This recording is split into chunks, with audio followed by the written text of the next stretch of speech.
హానంకొండ జిల్లా ఎల్కతుర్తి మండలం దామెర గ్రామంలో పేకాట ఆడుతున్న 9 మందిని రెడ్ హ్యాండెడ్ గా పట్టుకున్నారు పోలీసులు. వారి వద్ద నుంచి 18,000 నగదు, 3 బైకులు, ఒక ఆటోని స్వాధీనం చేసుకుని కేసు నమోదు చేశారు. 7 వ్యక్తులు పేకాట ఆడుతూ రెడ్ హ్యాండెడ్ గా పట్టుబట్టారని పోలీసులు తెలిపారు. 2 వ్యక్తులు పరారైనట్లు చెప్పారు.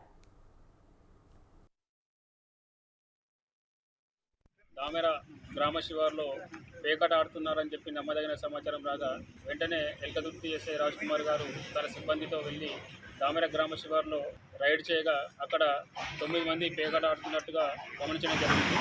వెంటనే వారు అక్కడ నుంచి 7 అదుపులోకి తీసుకొని వారి వద్ద నుంచి 18,300 రూపాయలు నగదు మరియు 6 మొబైల్ ఫోన్లు, 3 బైకులు, ఒక ఆటోను సీజ్ చేయడం జరిగింది.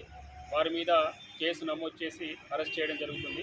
వారిలో నుండి ఇంకొక ఇద్దరు వ్యక్తులు పరారులో ఉన్నారు. గ్రామ ప్రజలకు తెలియజేయడం ఏమనగా, గ్రామాలలో ఎక్కడైనా సరే ఈ పేకాటకు సంబంధించిన సమాచారం ఉంటే వెంటనే పోలీస్ స్టేషన్కి కానీ 100